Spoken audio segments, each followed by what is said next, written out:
So normally when we do an unboxing, we take the product out of the box, we take all the accessories out, blah, blah, blah, blah, blah. However, this product doesn't get an unboxing video, it gets an unveiling video. Because this is the first BLUETTI Elite 300. This is the BLUETTI Elite 300 3 kilowatt hour power station.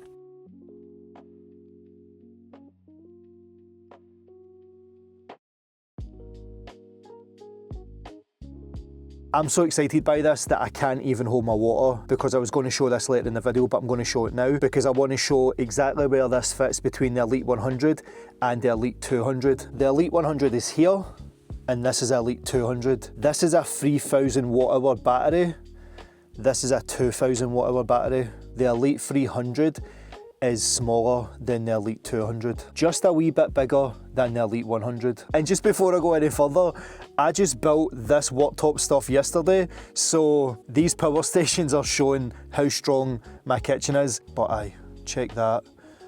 1000, 2000, 3000. So we will cover what came in the box, but with BLUETTI it still carries on the trend of being very simple. Your manual and warranty, and you do get a wee accessories box. So you do get the power cord and you do get a 12 volt XT60 just so that you can plug it into your car. But yes, BLUETTI now do a 3 kilowatt hour in the Elite range with the Elite 300, so let's get into it. So I'm not going to lie, if you saw the video here about which BLUETTI power station to buy for your camper van, I covered from the Elite 30 all the way up to the Apex 300, and none of them were a dedicated 3000 watt hour power station, so it kinda nags my OCD a wee bit that we couldn't get this in time to do that video. Now the thing is, you might think this is just another power station, Robert. This is just another power station, but this is the power station that I've been waiting for. And when I saw clips of this at CES, there's one function on this that is going to solve all the problems that I've got in Dobby just now, and that's with the diesel heater, the lights and the fridge, because the Elite 300 comes with a 30 amp XT90 socket. You heard that right, I'll repeat myself. This comes with an XT90 socket so that you can plug in up to 30 amps. So let me get into why that matters. So if you've been following the channel for a while, you'll know that on the 12 volt of every power station from BLUETTI, I've been able to run my diesel heater, my lights and my fridge, and it's all ran through my fuse board. But the problem comes in when I want to turn on the diesel heater, because the diesel heater takes about 8 to 10 amps just to power up and cool down. On the BLUETTI 12 volt ports and on pretty much nearly every other power station, they're only rated for 10 amps. If the diesel heater was trying to power up and my lights were on and the fridge just suddenly decided to kick on, then basically either the fridge would short or the diesel heater would short, because there isn't enough power. So when I turn the diesel heater on, I need to turn the lights off and I need to turn the fridge off. Then once it's up to temperature, it only takes a couple of minutes, then the amps drop down and then I can turn the fridge and the lights back on. But then when I want to turn the diesel heater off, I need to repeat the cycle, turn the lights off, turn the fridge off, so on and so forth. And then when it's completely off, I can then turn the lights and the fridge back on. So this has been a bit of a pain, but it's a workaround that I've been trying to manage. So I managed to find this thing here called a 12 volt to 24 volt converter, and this just plugs in to the AC. So then when I want to use a diesel heater, I just plug in AC, and as you've seen in that video, it works a treat, and it'll work with almost every power station that's got AC, and that was just for the diesel heater. So that meant that I could run the lights, the fridge and the diesel heater at the same time, because they're not all on that one 12 volt 10 amp circuit. And then BLUETTI sent me out their Apex 300, because I showed in that video in the card up here, with the hub D1 that you can get with the Apex 300, you can then plug that into your fuse board and get 12 volts of 50 amps or 24 volts 25 amps. But the only problem with the BLUETTI Apex 300 is in a micro camper as small as Dobby, space is a bit tight, and with my layout there's no way that I could bring it in here and be comfortable in the van. So the Apex 300 is going to need to wait for the bigger van. But it feels like the BLUETTI gods have heard me, because the Elite 300 has got an XT90 port which is rated up to 30 amps. So the total amps of my lights, my fridge and the diesel heater running all at the same time, if they all kicked on at the same time, is sitting roughly about 15 amps. We would be able to go through the 30 amp port for the lights, the fridge and the diesel heater all through the fuse board. Theoretically, we should still have 15 amps left to play with, so we're going to test that in this video today. But I'm going to quickly cover something as well. The Elite 300 isn't the only one that does the 30 amp fuse. I think it's the AC240 that does it, but the AC240 goes in through a similar 12 volt port like that, so it's the Barrow old cigarette connection. If you've ever worked with the cigarette lighter ports, they can come out, you know, if you knock it a wee bit, whereas the XT90 port is a lot more secure, it's no slipping out. And the other major difference is the AC240 is a lot taller and it's a lot heavier. This is only 26.3 kilograms, whereas the 240 is something like 33 kilograms, and again, it's a lot bigger. So let's kick off the features with the dimensions first. So lengthwise, it's going to be 14.41 inches with a depth of 12.01 inches and a height of 11.71 inches. The weight is only 26.3 kilograms, comes with a massive 3014.4 watt hours capacity. And with that capacity, the Elite 300 is powered by a LiFePO 4 battery, good for 6,000 cycles until it gets to 80% capacity. So this thing's going to last you a very long time. With a power output of 2,400 watts, with a power lifting up to 4,800 watts. It's also got a UPS uninterrupted power source at 10 milliseconds. You can control it by the app, and when you're using the app control, you can choose from Bluetooth or Wi-Fi. And as you can see as well, we've also got this nice massive LCD display. In terms of charging the Elite 300, we do have the options for the AC in, solar up to 1,200 watts, 12 volt car charging, and yes, the Elite 300 is also compatible with the Charger 1 and 2. Ports wise, we have two AC outputs at 2,400 watts. We've got two USB-A ports at 15 watts, two USB-C ports, one at 100 watts and the other at 140 watts. We've got one 12 volt 10 amp socket, one 12 volt 30 amp socket, and you've also got one XT60 solar input port. Up the top as well, you see it's nice and flat, no wireless charging, but we do have these nice big rugged handles, and these handles actually have rubber grips underneath, making it a lot more grippier when carrying it. And what I'm loving about this one is that nice big LCD display. It's just a lot more bigger than the Elite 100 and the Elite 200 V2s. We've got our input, our output for our AC, and our DC input and DC output, and just now we've got it on eco mode, so basically this will shut down if it doesn't detect anything getting drawn or charged from the ports. And at the top right you can see the Bluetooth indicator, so we have it on Bluetooth because obviously we're in a van, we've not got Wi-Fi on just now. But I do love that big percentage meter with the days, all the hours at the bottom. But I do love the fact that these buttons light up just to indicate that they're on. And then on the side we've got our grounding point, we've got our circuit protector up to 20 amps, and we've got our AC input.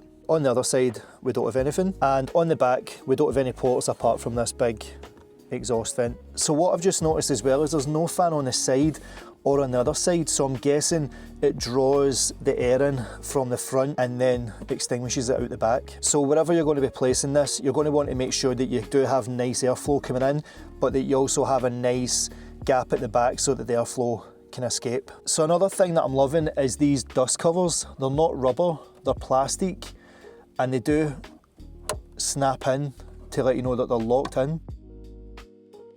So normally on these kind of videos, I'll show how long you can game on it with a PlayStation, an Xbox, a Switch 2, or I'll be cooking on it with an air fryer or the induction hob. And when BLUETTI reached out asking if I'd like to showcase the BLUETTI Elite 300, based on my situation and my experience in this van, to me the only test that matters is that 30 amp port. Because like I showed with the Elite 200 V2, you can game for, I think it was 15 hours or something on a PS5, 24 hours to 2 days on the Xbox, and on the Switch 2, you could game for a week with it probably. So with the extra 1,000 watts that the Elite 300 gives you, you can scale the numbers up. But if you do want a video dedicated to how much time you'll get gaming and stuff like that, drop it in the comments and I'll make it for you. And I also want to bring this test more further forward in gaming and cooking, because again, it does all of that. Because recently I have had a lot of people asking if their power station will run a diesel heater, and that's when I would put them onto the 12 volt to 24 volt converter. And that's the significance of this BLUETTI Elite 300. The small, light compactness with the 3,000 kilowatt hour in that 30 amp port.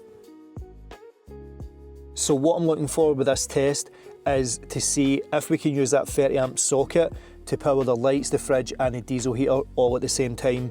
But more importantly, when the diesel heater's powering up, and cooling down. For this I've had to buy the cable separately, so what you're going to need is an XT90, not an XT60. The XT90 is bigger and it needs to be the male part, and you just want this to go to basically a positive and negative. And you also need to make sure the one you get, the cable is rated for 30 amps, so you need to make sure you get the right cable because that's important. Now this is going to be enough cable for me because of where I'm going to put the power station and the fuse board. If you need a longer cable, you could always, again, get extra 10 gauge wire and then just splice it in and just connect it and use the length that you need.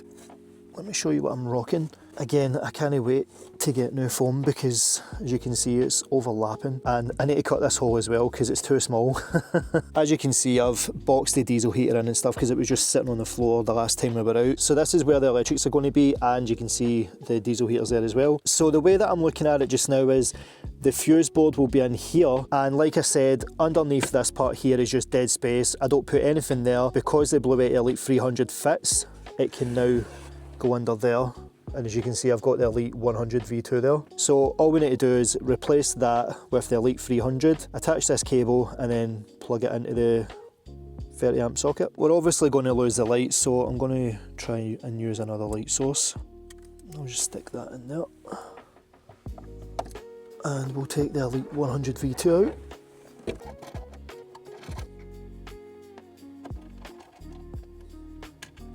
So the way that I'm going to need to set this up is I need to bring the cable all the way around there, whereas I would like to take it through the wood, but I don't have a drill with me, so we'll just need to do it this way. Right, let's bring the Elite 300 in.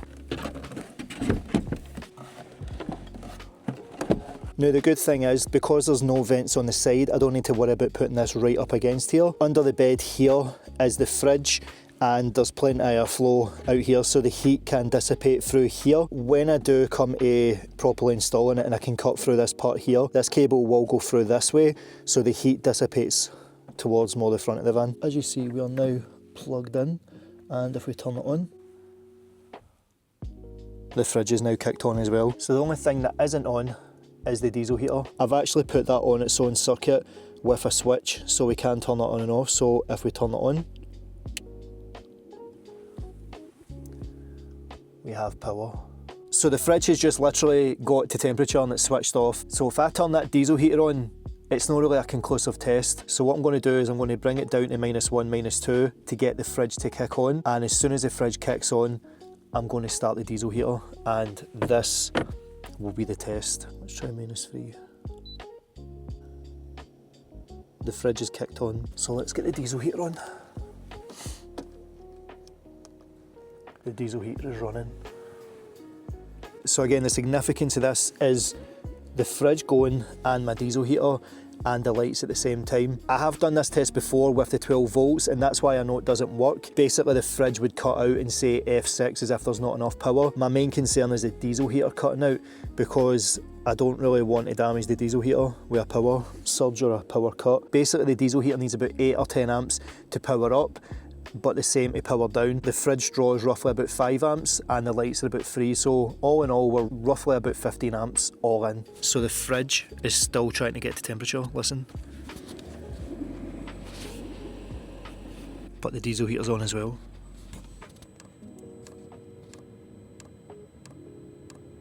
So I'm noticing the lights are still flickering, but they're not flickering as much as they used to. And again, I could get a filter that I basically splice into the wires, and apparently that eliminates the flicker. So the fridge is just cut off now, but we now have warm air from the diesel heater. Now if you didn't want the diesel heater plugged into the actual fuse board, you could still go in through the 12 volt 10 amp socket, because my 5 kilowatt hour diesel heater does work with BLUETTI 12 volt ports for some reason, but no other power station company does. It might mitigate the lights because the lights aren't going through the same circuit, but in my experience power stations can always run the diesel heater. It's the cooling down part. So let's get the fridge working again and let's get the diesel heater on cool down. So just now we're only taking 20 watts. So what I'm going to do now is activate the fridge, and you should see the watch jump a bit on the DC output when the fridge kicks in. But as you can see on the Elite 300, we could run this diesel heater for 2.9 days, and that's only at 63%. So now you can see it kicking on. So now the fridge is under load, and let's get the diesel heater turned off. So we are now on clear. So the fridge is working and the diesel heater is now going to be on cool down. As you see, it's now ramping up. Fridge is still going, diesel heater is still going, and now you can hear the fans kicking in.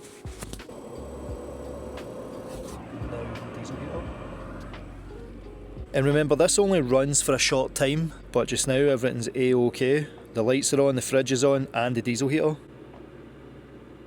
So now it's done that initial cool down. So there you have it. That 30 amp port has just allowed us to use the lights, the fridge, and the diesel heater at cool down and power up. And the only other way that I was able to do that was installing this 12 volt to 24 volt converter. With that 30 amp socket, we don't need that 12 volt to 24 volt connector anymore. I built this extension to the bed long before I knew I was getting this to test, but look at this.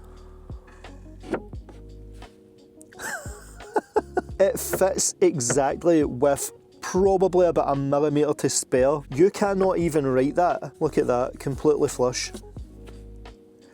It's as if it was just designed for Dobby to sit there. And as you can see, that's the diesel heater finished.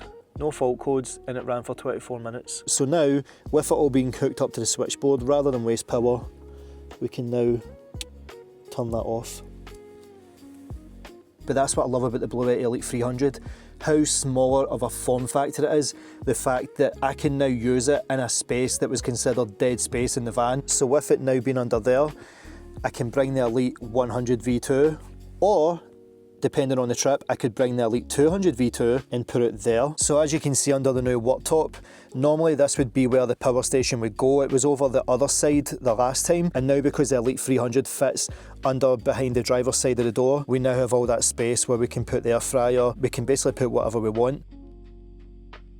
So let's cover the pros and cons. The first pro has to be the battery capacity.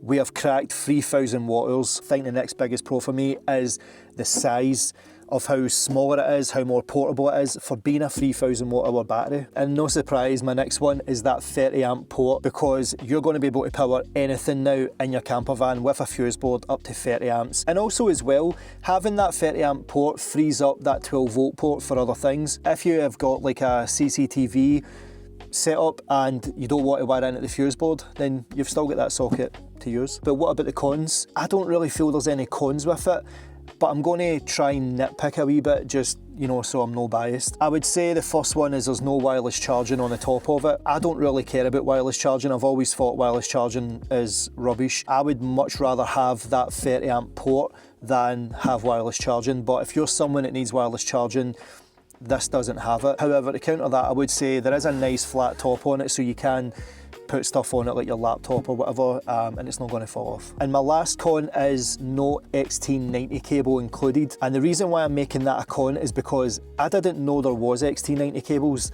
I thought it was just XT60 and that was it. It's just the same as an XT60 but bigger. But I think because none of the other power stations in the Elite series have the XT90, I feel like that would have been a much better thing to give you along with this, but maybe it's cost saving, I don't know. But other than that, I've no more cons. I would say this is the Elite version of the Elite series. For how much power capacity, weight, overall size is crammed into this machine is just insane. Again, look at the picture here. The Elite 300 is the middle power station, and that one has got the most power compared to the Elite 200 on the right, but it's also nearly as small enough as the Elite 100. If you have a micro camper, or say you've got a small camper van, but you feel like the Elite 100 V2 just isn't enough power for you, but you don't have the extra space for the Elite 200 V2 because it is taller. I know the pain because I've had to juggle how high to make my bed so that my head's not hitting the ceiling. Then I think you might be best saving your money and going for something like the Elite 300. It's got that 30 amp fuse port, so if you do have a lot of 12 volt devices and you wish it was all going through a fuse board, then this would give you that true fuse board experience. In my opinion, the Elite 300 has changed the game completely. You would use this in a camper, car camper, micro camper, mid-size vans, larger vans, even motorhomes. I would say this is a good option to use in a caravan. You could use it in an off-grid tiny home. Now, I love my Elite 200 V2, and that's been the main power source in Dobby since I got it. But with its taller size, I can only put it in one place in Dobby, which is kind of always under the sink. But with how smaller this 300's got, I can now put this in any place I want in the van. It fits under the bed, it fits behind the driver's side, and it's an extra 1000 watts. Normally when I go away, I take the Elite 200 V2, but I also take the 100 V2,